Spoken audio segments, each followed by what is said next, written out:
Hello, I'm Katherine Artines. Thanks for joining me for this video entitled Give Thanks Part 1. At this time of year, we look forward to fall decorating and holidays, one of which is Thanksgiving. With us beginning our project now, you'll have plenty of time to complete it and enjoy it. We are heading towards this table runner or wall hanging as our goal. Part 1 will be the pumpkin block at the top. Part 2 will cover the turkey and pie blocks. We begin with the shape of the pumpkin. As in all of my previous webinars or videos, you know that I strongly encourage you to find your artwork from that in the public domain and royalty-free. I found a new site offering some very fun stuff. It's called the Graphics Fairy. If we go here and search for pumpkin stencil, you'll see what comes to screen is this very fun pumpkin with space in between. We're going to click on the pumpkin, and you'll see, if we scroll down, see that it is a full-size printable PDF. You could print it and then scan it in as a JPEG to use in Perfect Embroidery Pro. Or you could use a tool that comes with Windows. It is a screen capture tool called Snipping tool. If you don't already have it active for you to use, let me walk you through how you'll do that. We'll come down here to the Start button. I am in Windows 10, so this icon is in the bottom left corner. We'll go ahead and click on that. It automatically puts me in the search block. I am going to search for SNIPP, and that's enough for the name to come up. You see here at the top, Snipping tool. I'll go ahead and click on that. And here down at the bottom, you see that I have a dialog box or menu area that allows me to use the snipping tool. We're back in our pumpkin.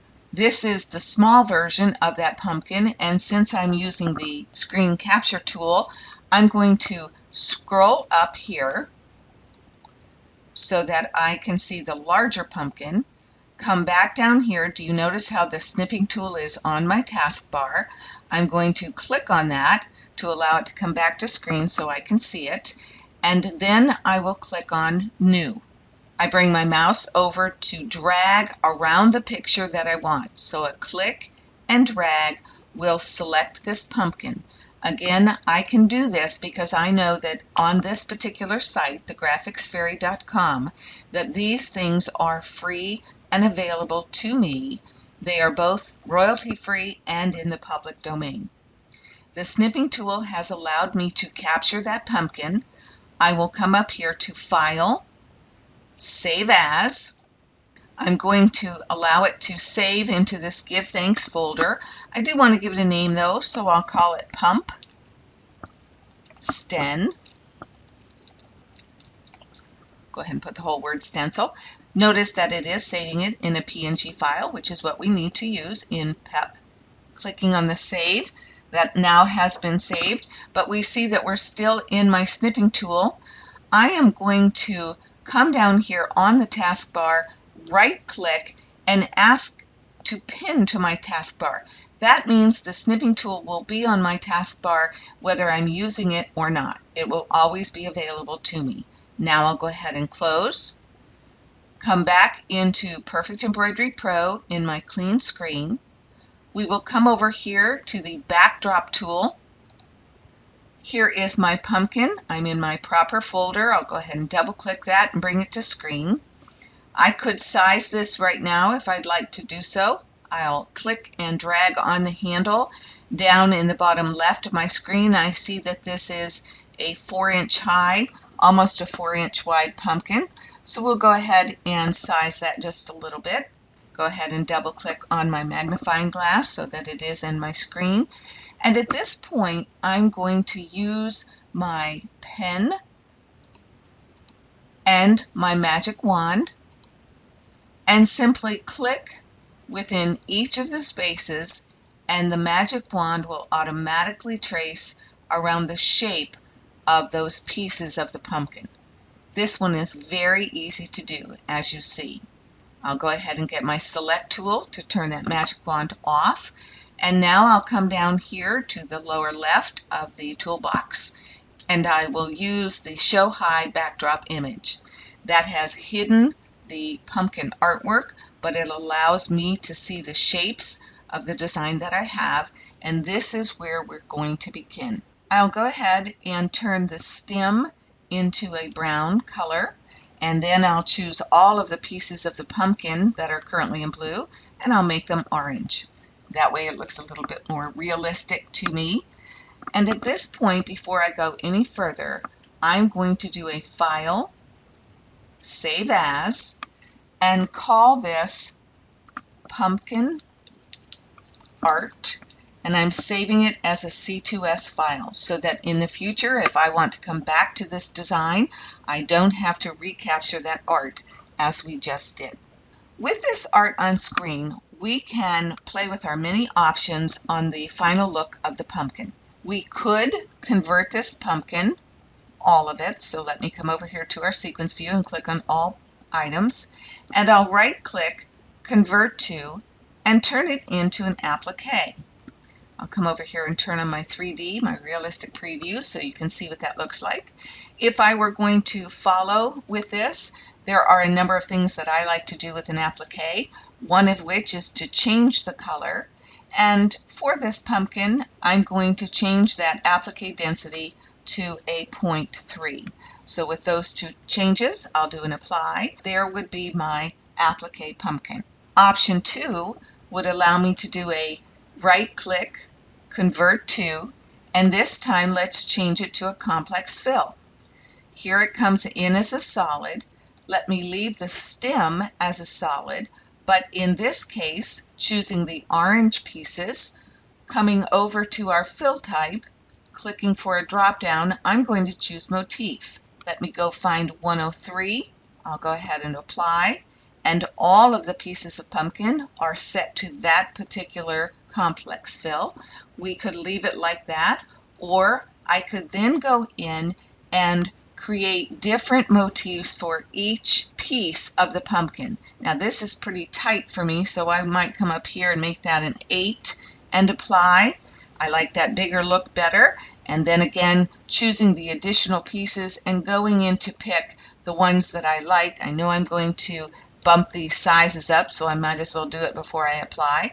And again, you see what we're doing here is going in to make each of the individual pumpkin pieces a different motif.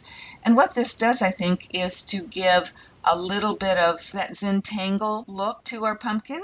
I like that look. I think it's fun. And again, we could continue to do that. So there is another option. But with option 3, we're going to make this a little bit more artsy. So I will select all of the design, right click. I'm going to convert it back right now to a artwork. And what I'd like to do in option 3 is to make this pumpkin a little bit more artsy. We're going to create letters that follow the shape of these individual pieces of the pumpkin.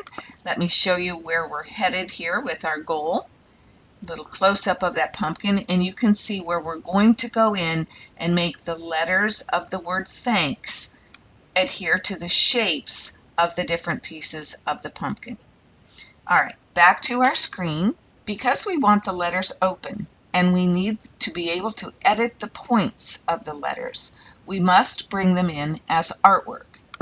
We'll come up here to File, come down to Import TrueType Text. I'm going to type in all caps, thanks. This is our word. We'll use the ellipse to go get the font that we are interested in. We want a plain font. Any decorative or curlicue points would be lost as we manipulate the shape.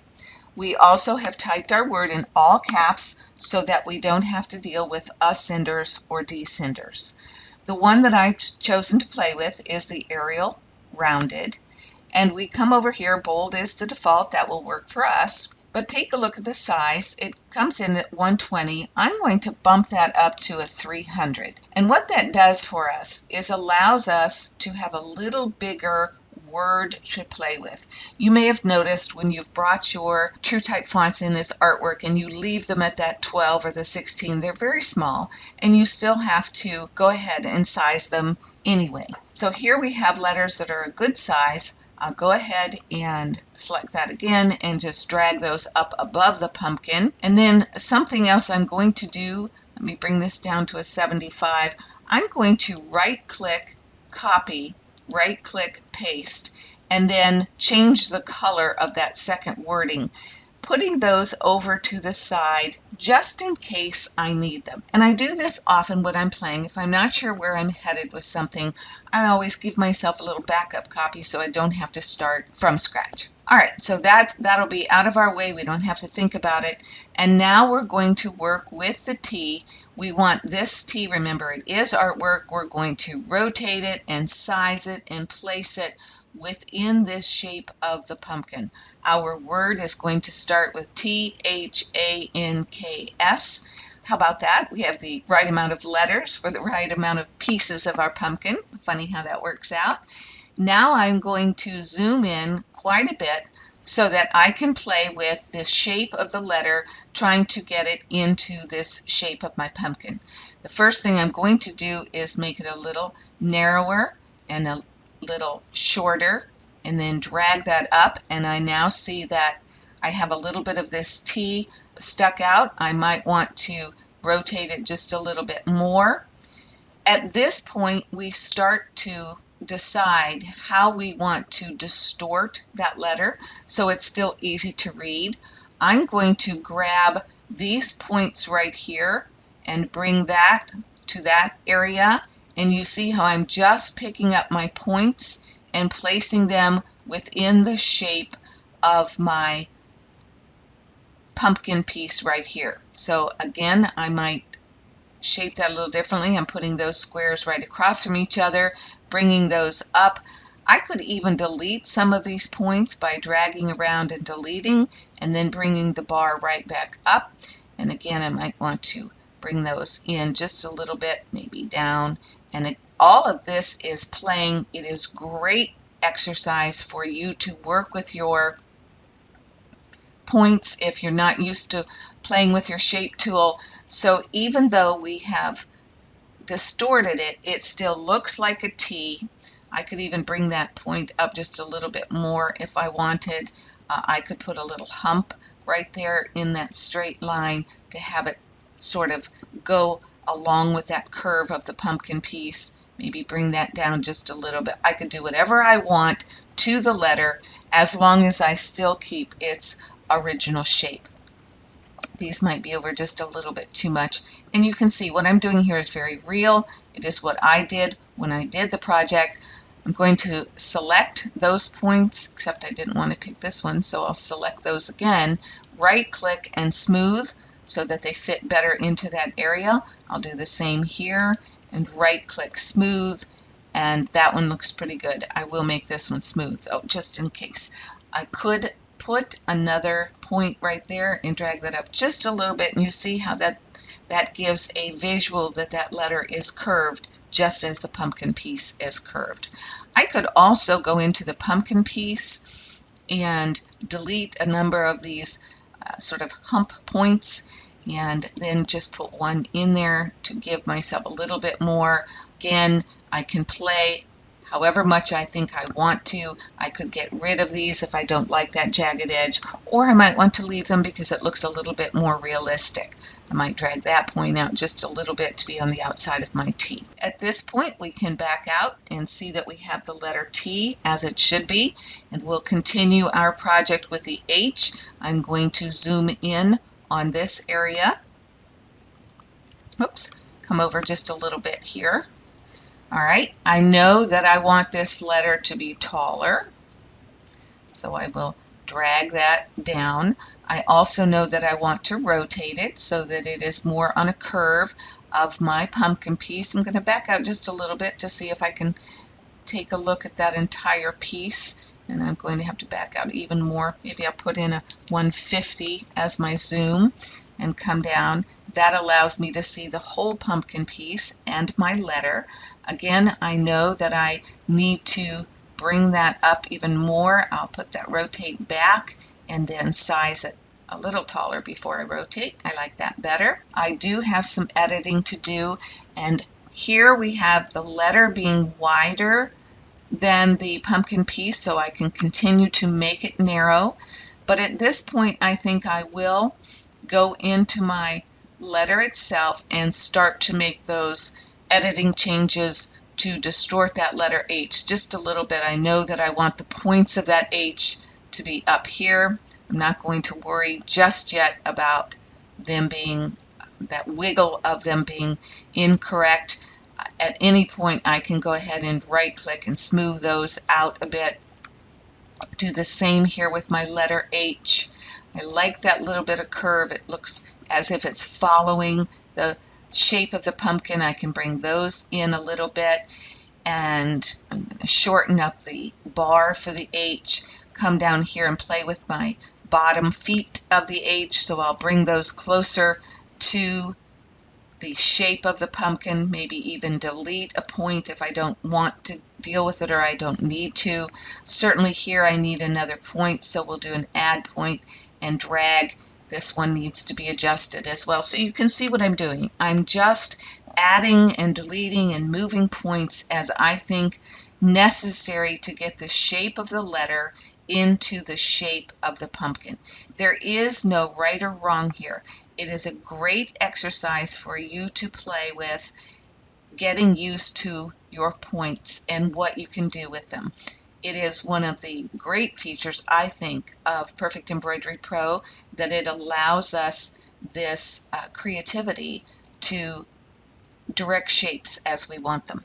And you can see what I did just there. I made that leg of the H a little wider. I can do whatever I want. I can distort as much as I want or as little as I want, depending on the shape of the pumpkin, how much space I have to play with.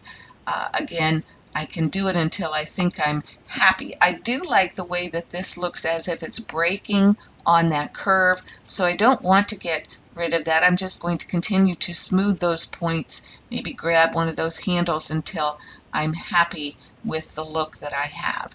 Maybe if I drag that up just a little bit, make that a little wider, we can see that we have the H flowing.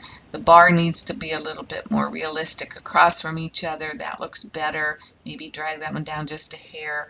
But again, you'll see that there is no right or wrong in the way that we are shaping our letters to that pumpkin piece.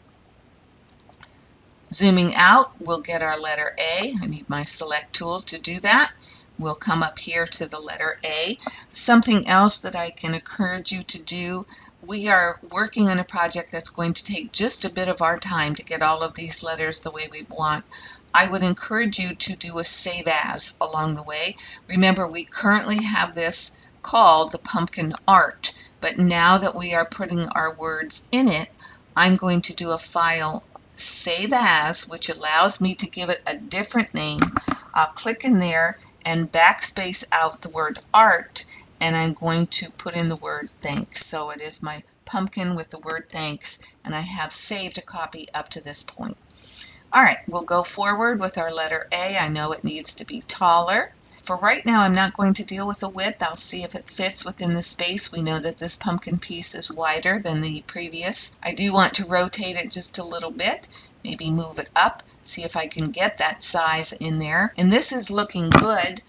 It fits at the top and almost at the bottom. I'm going to drag that over just a little bit. Let's go ahead and zoom back in. Here we're going to play with our points. Before I do that, let me go back in. Instead of playing with my points, I think I'm going to rotate it even more before I play with those points, so I have that angle. It's easier to move the points when they're already on the angle that you want them to be. So I will go ahead and move all of these over to the outside shape here. Again, I'm not going to be terribly concerned that they're lumpy at the moment. I know that I'm going to fix that. I even can distort this letter A even more that I'd like. Let me delete some of these points. I'll right click and delete them and bring this leg over a bit and this leg in. That point needs to be within the size, and you can see what I'm doing. I'm reshaping the letter just a little bit based on our pumpkin space. Okay, I can make this a little shorter if I see the need, and then I can bring over these points, and actually let me see what this will do. If I bring over that whole leg, I do need to move my screen down just a bit so I can see what I'm doing here. And then maybe again coming in here and right click, deleting those points, and just playing with these. Sometimes the fewer points the better. Again, there is no right or wrong here. I can just play until I'm happy with the look that I have. Might need to move that point over just a little bit since I made that so curvy. And I kind of like that the way it is. So I would select these points here, right click, do a smooth, do the same with these two, right click smooth. This one is smooth enough, but just in case I'll go ahead and do that. That gives me the handles that I need, and then I'll do the right click smooth for those two down here. Oops, I don't really want that one right there. It needs to be a line, not a smooth. So we'll go ahead and right click on just that and ask it to be a line instead. And let's see what if I choose to right click and do that as a smooth. Okay, I like the look of that a little bit, and I can bring that up and so forth. So again, maybe play around with the letter until you're happy with the way that it fits in there. I really like this exercise. We'll double click there to zoom back out. We'll get our select key, drag our letter in, make it taller by dragging our handles. Okay, maybe a little too tall there. And then I'm going to rotate it so it's on the angle of that shape. This one is going to be interesting because I have the same width across the N at the top and bottom, so I'll have to do a little distortion there. But that's part of the fun, is to see what we come up with. I zoomed in with one click, but I will scoot up so that we can see the whole letter and the whole piece of the pumpkin. I'll go ahead and get my shape tool that gives me the points. These points look pretty good. I'm just going to move them over just a little bit there. And in this case, I'll click and drag around those. I'm going to put those right there for the moment to see what else I might want to do. Here, I'll drag this one point over, knowing that I'm going to need to add a point to bend around this area. I could even add another point to bring it in a little closer. I can bring this point down farther. I could then right click those 2 points and delete them so that I have fewer to deal with as I'm shaping my letter in.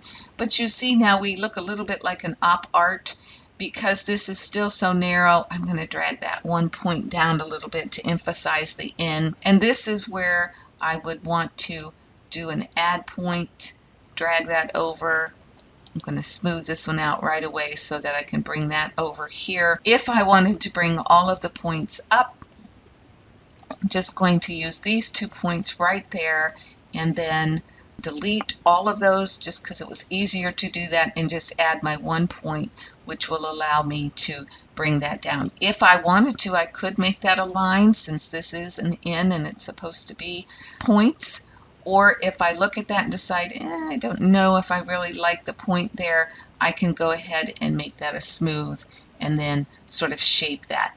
If this is too far over, select those and move those over a bit. Maybe this point needs to be not as long, and maybe another point here where we can add and shape our letter in. But once again, you're playing to get the shape of these letters inside the shape of the pumpkin piece. And here I'm simply selecting a number of points and doing a right click and doing a smooth so I can do just that, smooth those points out. And if I do a number at one time, it saves me a little time, as you see. And I just go around until I'm happy with the look that I have for my letters. Maybe a little straighter there. But again, we can play as much as we want.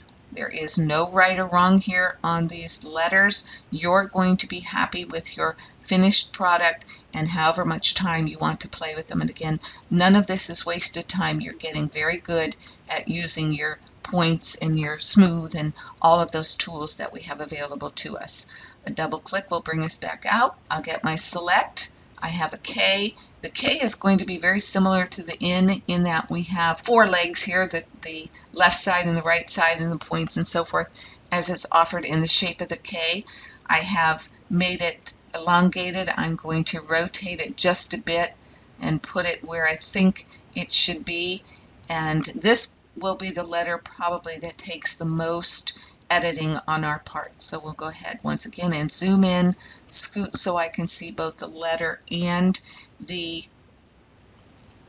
shape of the pumpkin.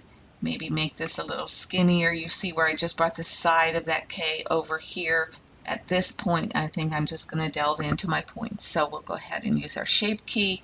I will bring all of those over, knowing, oops, I don't like the look of that, so we'll just bring just the top parts over, knowing full well that I need to add some points and definitely do some editing on this letter for it to fit in my space here. K point needs to be out just a little bit, so our lines are here. Let's see if I do a smooth, if I like the look of that. That came out pretty nice. And then once again, I'm going to put these 2 points here that cause that bend, that allow the K to look as if it's bending, just like the shape of this pumpkin. I need to do a little bit of cleanup here as well. So I think what I'm going to do is just delete those top points of that K. I have less to play with as I bring these in, and even if I wanted to bring this up just a little bit, move those over. Again, you can see that really we're just playing. At this point, I have distorted it to a point where I don't think that's easy to know that that's the letter K. So I'm going to bring these points of the letter down farther than I might normally do in the letter K, but this way you're going to see that dip, and that upper arm of the K is going to be more noticeable. We'll go ahead and play here as we bring some of these around. Once again, I'm going to delete a handful of these so I don't have to play with them. Just bring my one down here, and then you see it makes it easier for us to play with the shape of that letter. I like what that looks like, follows that shape a lot, and I'll right click and do a smooth. Again, we are playing, and we need this to look like the letter K. I'm going to select these points and delete them, and then I'll bring these points up so I can see what I have to play with. I might want to exaggerate that leg a little bit, and maybe I want to exaggerate the point of that K, and therefore move these over just a little bit as well. And maybe another point in there will allow that to curve. So by doing that, you see I have exaggerated the point and allowed this to be more like a K, even though we had to work a little bit to get that in that shape. One last thing is I would do my right click smooth, making sure that I like the look of all of these points before I move on. Oh, I don't care for that one. So we will go ahead and right click on this particular point and make that align so that we keep that straight. Here, let's see if I can wiggle 2 points out of that. Do a right click and smooth. Bring that out just a little bit, bring him in just a little bit, and a smooth for each of those. Again, I am doing a right click and smooth, and I might be going fast, but as you play with these, you're going to get that speed too, because you're going to be comfortable with how to edit these points. And that is one of the reasons for this project. Once again, we'll double click on our magnifying glass to zoom out. I'll get my select key, and the last letter that we have is the S. I'll drag that down into position, and I'll zoom in just a little bit here. Select it because we are going to make it narrow, and I'm going to make it shorter and maybe even a little bit more narrow. And the thing about this letter S is we want to try to not have to do very many positionings with the points of the S itself, because this letter, if we distort it, will be difficult to tell that it is the letter S. I'm really going to work with what I have and simply make it narrow enough and maybe just a little bit longer to fit within my space. And then I can rotate it just a little bit to fit it in there better. So you can see we did not do a whole lot of work on the points, and the reason for that is an S is tough to distort and still have it look the way it needs to look, or the shape of that letter. Go ahead and zoom out. Now that I've played with my pumpkin, I know that I do not need this extra or backup word thanks, so I'll go ahead and select it and delete it from my keyboard. Again, a double click on my magnifying glass will give us a full screen of our pumpkin. Our pumpkin is taking shape, so the next thing we want to do is to convert all of these pieces of artwork into a run stitch. We'll go ahead and come up to the very top. I'm simply going to choose all items, right click, convert to run. I am going to make them all a bean stitch and apply. That would be my choice. Having done that, we do want to add the word give to our stem. This time, since we do want full text, we'll go ahead and use our text tool. I'll click on screen. I'm going to come over here to the properties text and type in the word give. I will put it in all caps. You can see that the rounded small is the font chosen. It is a small font. You can see the recommended height range there from a 0.16 to a 0.3 inch. So it's going to work very well within our space. I am going to apply it. We see it here on screen. I'll do a select, a right click. We'll go ahead and make it green. We're also going to come over here to the type, make that a vertical path. We now will come over into our transform to give it a height of about 1.5. Certainly, depending on the size of your pumpkin, you might want to have that be a little different. I'm going to click and drag and drop that right in our stem. That's a good size. I could make it a little bigger if I wanted to, just by dragging that handle. I'm going to zoom in because we're going to play just a bit. I want to make sure that you can see this well. We'll click back on our text tool so that we're brought into our text edit mode. This is what gives us our black triangles that allows us to move each of the characters individually.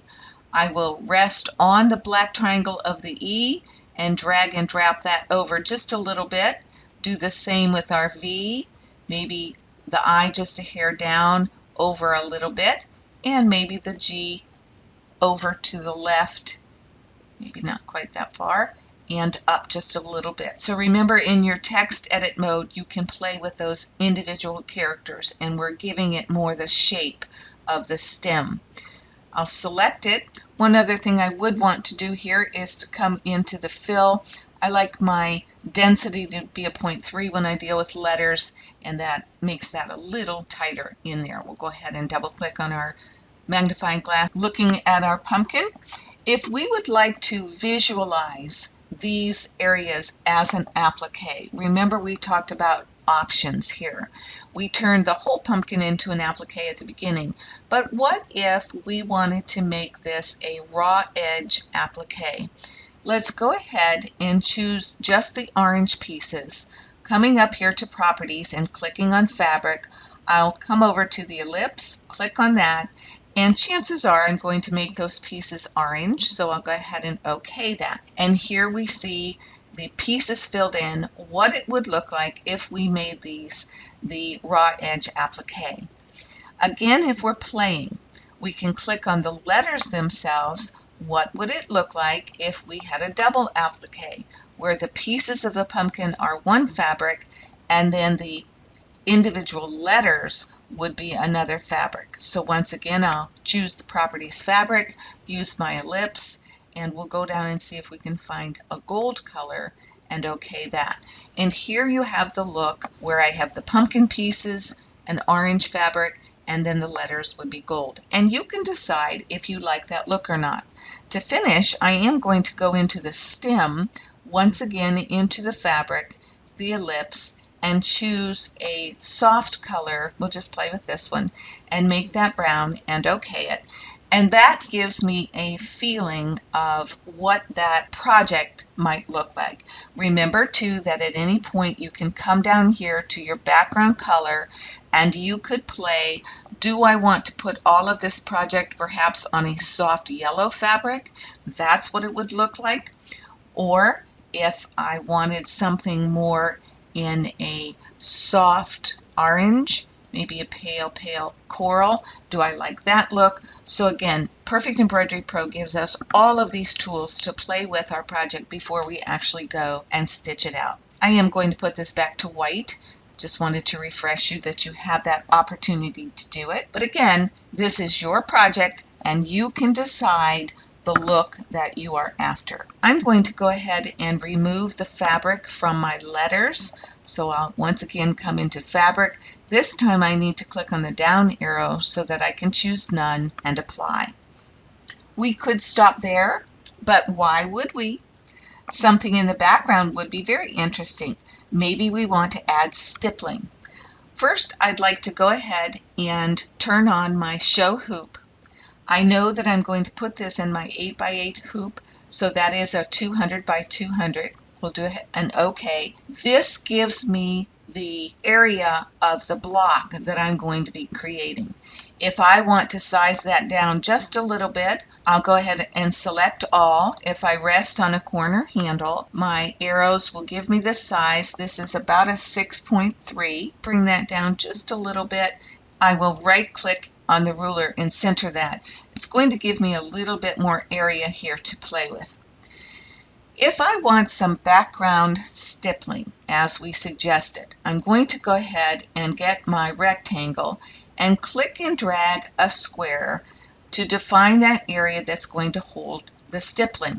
I'll select it. I am going to change it. Let's put that into a light green. A right click, convert to. Stippling is found under complex fill. Here I'll come over to standard, come down to stippling, and apply it. And first of all, we see that that stippling is going to go over our design. With our box selected, I'm going to come up here and ask it to stitch first, and we see the stippling in the entire area.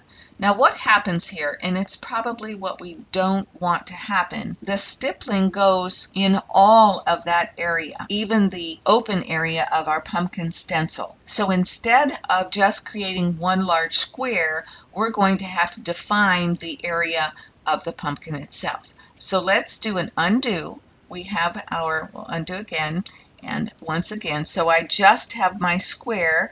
And if we look over into sequence, we see that it is back to being artwork. And then the other thing I need to do is to trace around the shape of the pumpkin. I can't use the outline feature here because the outline is going to give me just the pieces of the pumpkin. We'll go up to pen, and I simply will trace, click and drag just outside the pumpkin, and I don't have to be really critical here. I certainly can go back when I'm finished and smooth out the points if I want to, but I'm just defining the area of the pumpkin that will allow us to put that stippling in there without having it go inside those open areas. And I'll go ahead and give myself a little up for the stem, and I'm going to do the letter C on the keyboard to close that shape.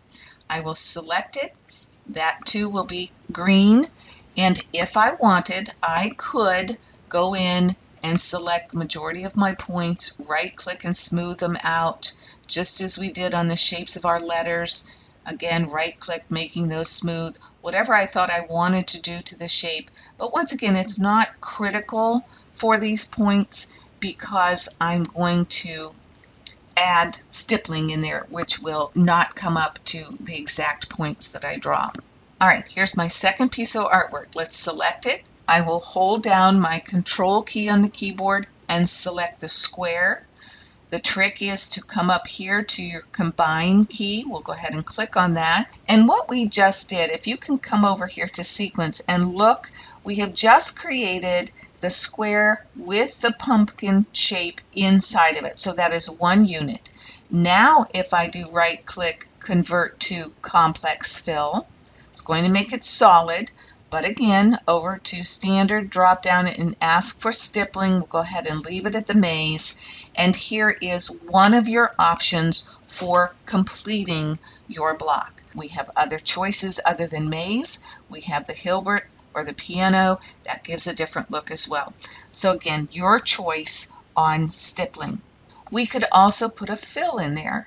Go back to our motif. Let's do our drop down, and I'll find number 1, 2, 3. Set that pattern to be a 15, which is pretty high, but that way it is a larger area in the background. You might decide you like that.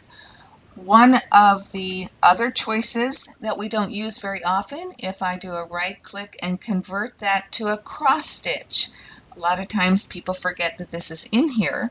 Now that's very tight, so I would come over to my size and make that a 10 millimeter and apply, and you can see that that gives a very nice look as well in the background. So again, you have choices, but we have one more choice, and that is we could make our own stippling. Have you seen stippling that incorporates artwork?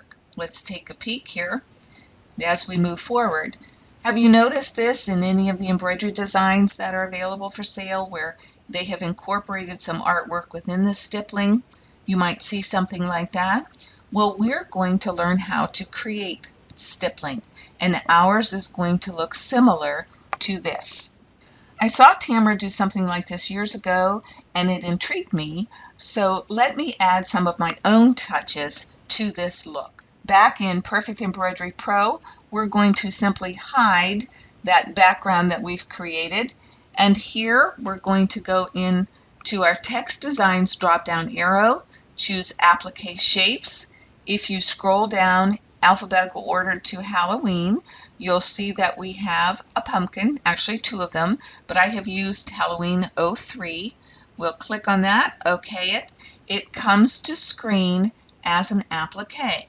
So let's do a right click, convert to artwork. It's now smaller, and I'm going to make it even smaller. Drag that up to be just about 0.7. Let me check on my size over here. I'll make that a little smaller, 0.7. And I'm going to drag that up here to the top left corner. One of the tools that we have in PEP that make this so easy to do, we have one design created. I want you to come up here and click on your drop down for carousel and choose scatter. And we see that it takes that one design and multiplies it in different sizes into the size hoop or size area that is defined.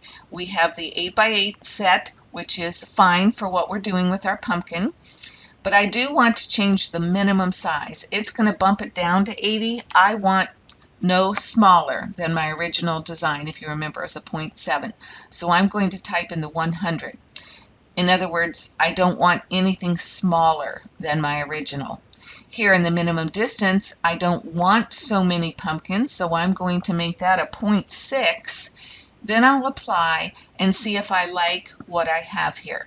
You may remember that you could continue to apply until you see the scattered pattern that you might like for yours. I'll do it one more time, and then we'll go ahead and OK and bring that to screen.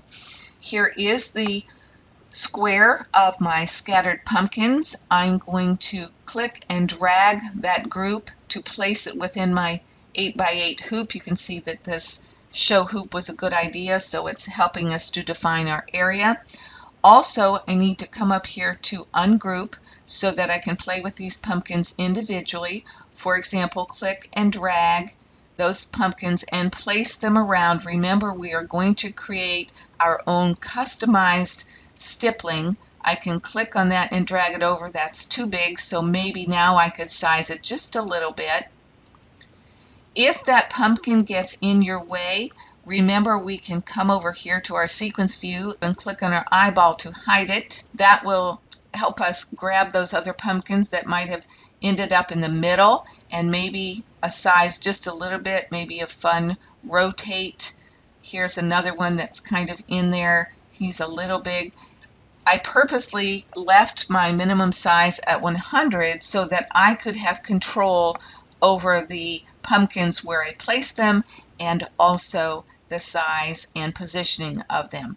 If I want one more, I can go ahead and maybe put him a little further down, maybe drag him down. What I don't want to do is have too many of these, maybe 3 in each corner, maybe 1 on the side, and then we'll leave 2 in that bottom corner. And I do want space between them because what we're going to do next is to attach them with lines. But the next thing that I want to do is to arrange these a logical order from maybe the top left corner and moving around.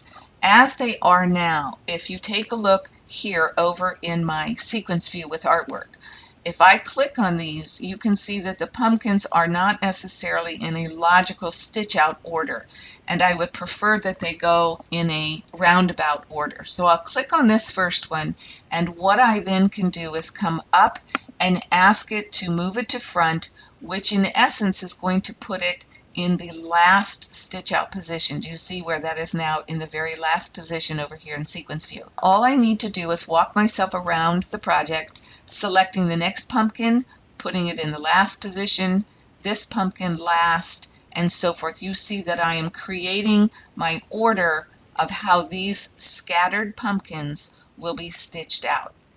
So I'll go ahead and finish. It won't take too long for us to do this. And you can see that I have control over my stippling by putting it in the stitch out position that I prefer. And again, that would be last. So now I know the order of my pumpkins, and it's at this point that I'm going to attach them with a artwork line. I'll zoom in just a bit so you can see what we're doing here. Come up to my artwork, grab my pen. I am going to use a different color, red, so that you can follow along with what I'm doing. I want to attach these or combine them so that it is a stipple, that they all stitch out at one time. I'll start my line by clicking here, and then I can do a sort of loop-de-loop, not worrying that they are not smooth at the moment. I'll do a right click to end, start again on the other side of the pumpkin, and maybe do another loop-de-loop just to give us some interest in the stippling. Right click to end, start again, and maybe no loop-de-loop, but just a small curve. Again, bear with me, we will smooth those out when we're finished. Come off this pumpkin, and I can make it curve as I'd like it to into that pumpkin. Right click to end, do another click. I'm going to put some curve points in there, right click to end. Let's scoot down. Remember, we are attaching each pumpkin to the next one in line, and I can do a little loop-de-loop here and maybe 2 loop-de-loops before I come down and click on the pumpkin. A right click to end, and I'll do that. Not very fancy there, but in this space I am going to do another loop-de-loop, so I'll come over here, and you see, you're really just making an oddball triangle when you do a loop-de-loop. Right click to end, and then maybe just to be different, I can come off of this one and bring my lines up here a little bit before I come back into my pumpkin. Right click to end, and here's one more. Right click to end, and then my final, let's see, I have 2 more here. So we'll do make this one just a little bit curvy of interest, no loop-de-loop, but that'll still give me some interest. And then finally to connect these last 2 pumpkins, and I'll do a little bit of a curve there and right click. All right, having added all of our lines, the next very important thing to do is make sure that each of our red lines are touching our blue pumpkins. So here is where we're going to want to zoom in quite a bit to make sure that we can see right here it's touching, right here it is not. So let me get my shape tool so I have my points. I need for these lines to touch.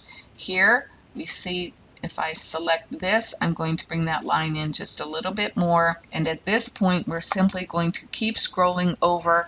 And not only do they touch, but maybe I want to alter the point that they are touching each other. Let me go back up. I think that's just a little bit of a loop-de-loop. And sometimes where that might be too much of a direct into the point of the pumpkin, maybe I want to smooth that out a little bit. This is important part. You need to make sure that these lines are touching so that we have an unbroken stipple. That's what we're after. You see right here they do not, so I'm going to bring that more on the line and continue to scroll down. This one looks good, this one does not, so I'll grab that and have it land on the line. Again, we're simply scrolling down and fixing where our straight line meets our pumpkin. This one does not meet, so I need to drag that up just a little bit more. And again, what I'm doing is very real here. Takes a moment, but it is so well worth it. We'll simply make all of our lines touch on our pumpkins. Very fun. I think you're going to like this. We're going to see it again in our part 2. That one, oops, grab the pumpkin instead of my line, and maybe I'd like to move that line over just a bit. Again, a few more to check on. That one looks good. This one I think is short just a bit. This one definitely is short, so we'll go ahead and touch that to the stem. This one way off. So here I think it would be better if we brought that line up so it wasn't so much at the side of the pumpkin, and this touches, this one does not, so we'll bring that down. Once again, this is an important part of our stippling, so we'll go ahead and make sure that all of that touch. And I believe that's where we did not start here. We had this one last one. I'll bring that down just a bit, and once again, that looks good. All right, we will zoom out. I'll get my select key. We now know that we have all of those touching. Our next step is to combine our line that we added to connect the pumpkins and the pumpkins themselves. So we know the lines are red. I have selected all of those.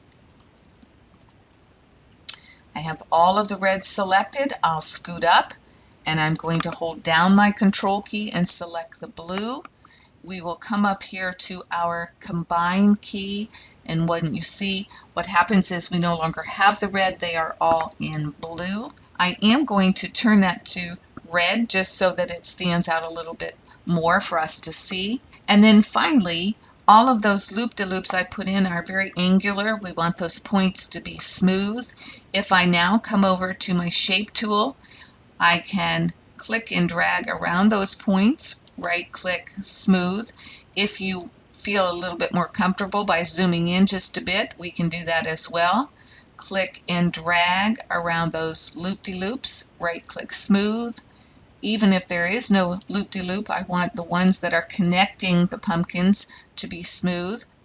Here, smooth, right-click, smooth. Again, those 2 points, a right-click, smooth. I can go ahead and come over here. I don't have, let me try that again and get just these points. Right-click, smooth. Scoot down just a little bit here. I want all of those smooth, even though there's no loop-de-loop there. Again, we are selecting all of our points. If I have just one left over, I can hold down my control and grab that guy and do a right-click, smooth. Again, I can select as many as I can with my click and drag and do a smooth. I have these two guys that need to be smoothed out, and then I have all of those, a right-click, smooth. And you can see what we're doing here. It is not hard.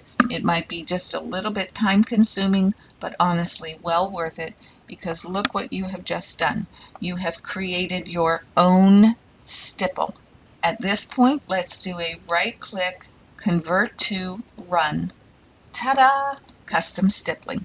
I am going to come over here into sequence view and select that green that we have hidden.